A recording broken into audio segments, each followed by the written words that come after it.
Hello friend, কেমন আছেন সবাই? আমি সঙ্গীতা। আজ আবারও একটা নতুন দিন। এই নতুন দিনে welcome back to my channel blogger Sangeeta. আজ একটা বিশেষ দিন।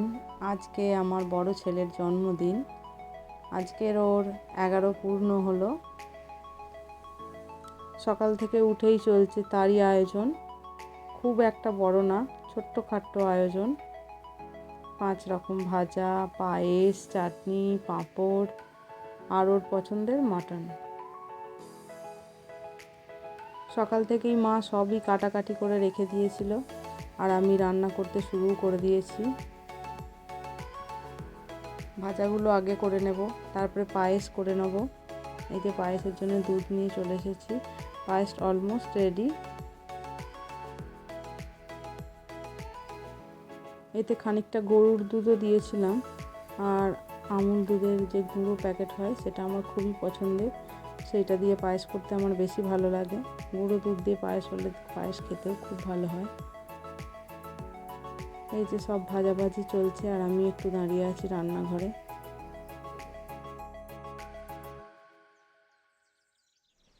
এই যে কাটাকাটি মোটামুটি সবই হয়ে গেছে মাটনের জন্য। মাটন একদম পরিষ্কার করে রেখে দিয়েছি রান্না করব বলে।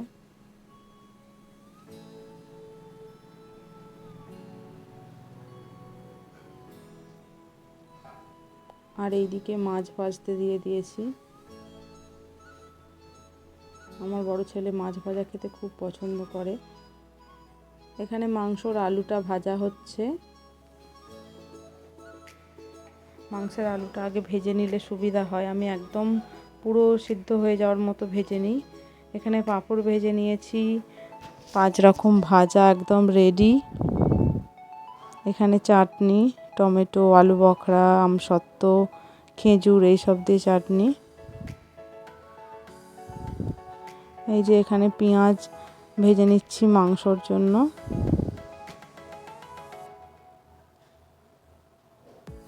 মাংস রান্না শুরু হয়ে গেছে আর পাশের প্রেসার কুকারটায় ছোটো ছেলের জন্য ঝোল হচ্ছে আলাদাভাবে।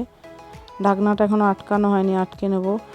আর এতটা মাংস ছোটো গ্যাসে কড়াই নাড়তে একটু অসুবিধাই হচ্ছে, একদমই নাড়া যাচ্ছে না। আর আমার পক্ষে তো একটু কষ্টকরই হচ্ছে, হাতে লাগছে।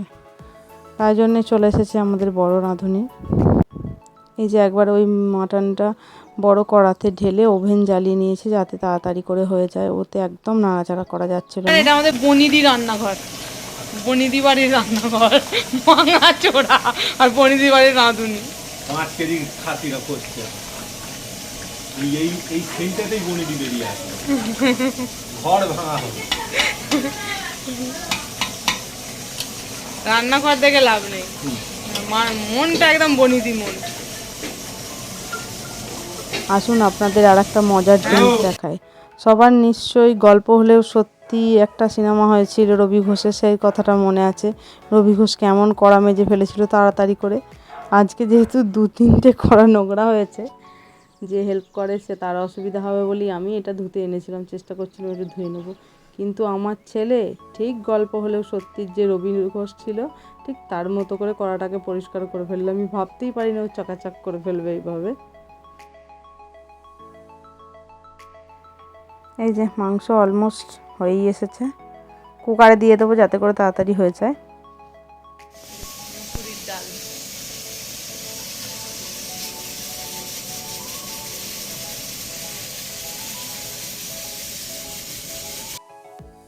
মাটনটা যেহেতু ওর বাবা করছে তাই আমাকে বিশেষ একটা কিছু করতে হয়নি।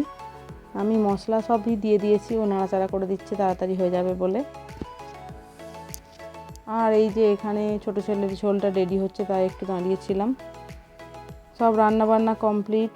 রান্নাঘর থেকে এই বারান্দায় নিয়ে চলে এসেছি ছেলেকে খেতে দেবো বলে।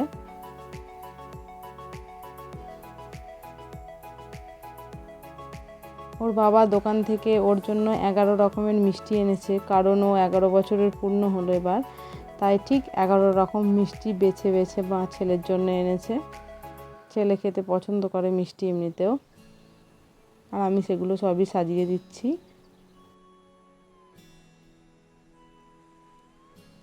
আর বাকি সবাই আরও যারা ছিল তারা ওকে জিজ্ঞাসা করছে, কিরে তোর কত বয়স হলো, 11 না 10 না 12?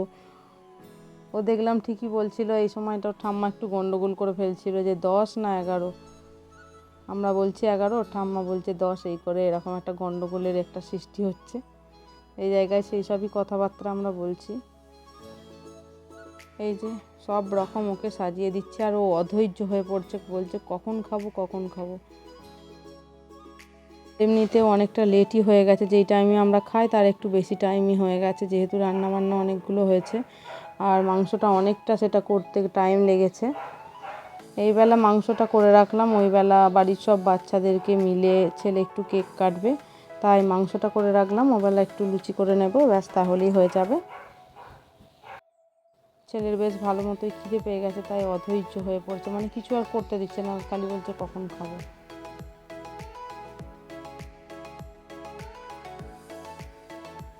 আমাদের এই বাড়িতে জন্মদিনে আশীর্বাদ নেই, যেমন অনেক জায়গায় দেখেছি বা আমার বাপের বাড়িতেও আছে, জন্মদিনে সবাই আশীর্বাদ করে, কিন্তু এখানে সেটা নেই। এই সবাই চন্দনের ফোঁটা বা দইয়ের ফোঁটা একটু করে দিয়ে দেয়। ওর ঠাম্মা একটু দইয়ের ফোঁটা দিয়ে দিচ্ছে কপালে। সবাই বসে আশীর্বাদ করা, ধান দুব্য দেয়, এটা আমাদের জন্মদিনে নেই, অন্নপ্রাশনেও নেই। বিভিন্ন জায়গার তো নিয়মকানুন বিভিন্ন রকম, আমাদের বাড়িতে এরকমই নিয়ম, তাই এরকম নিয়ম পালন করে ছেলের জন্মদিন পালন করা হলো।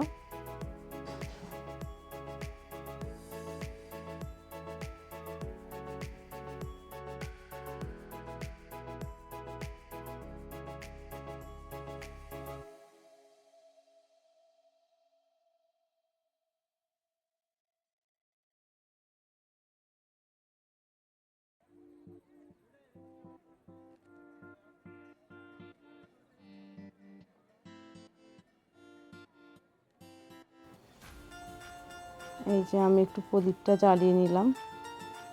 এটা প্রদীপটা ছোটো মতো, এই কারণেই এটা নিচে মা কালীর ঘরে দেখানো হয়, ওই জন্য এই প্রদীপটা নিচেতেই থাকে। আর আমাদের যেহেতু ঠাকুর ঘর ওপরে, বড় প্রদীপ ঠাকুর ঘরে। বাবাকে একটু দই খাইয়ে দিচ্ছে।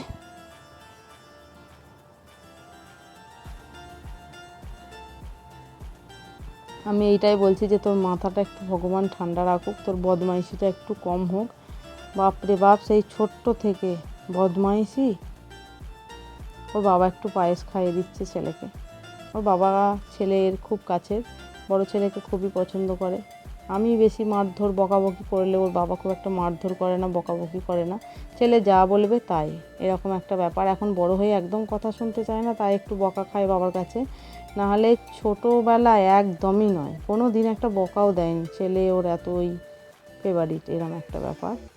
এই যে আমার ছোট ছেলে বেরিয়ে পড়েছে ঘর থেকে, খাওয়া হয়ে গেছিলো, ও ঘরে ফোন দেখছিল, ও এবার বেরিয়ে এসেছে। কার জন্মদিন হচ্ছে এটাই দিচ্ছে। ওই দাদার চুলটা ধরে একটু টেনে দিল।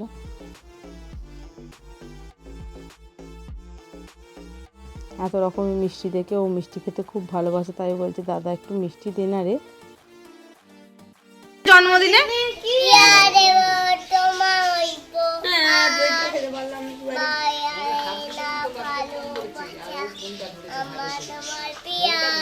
তারপর বছর বছর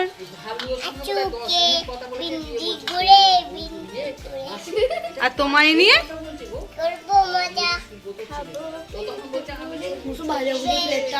না, এটা করেছে তোর কথা।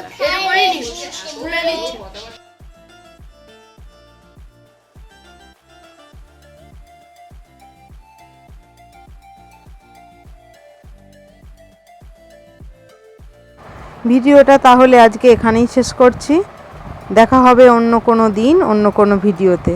ততক্ষণ সবাই ভালো থাকবেন, সুস্থ থাকবেন, আর অবশ্যই আমার ছেলের জন্য অনেক প্রার্থনা করবেন, ও যেন বড় হয়, মানুষের মতো মানুষ হয়।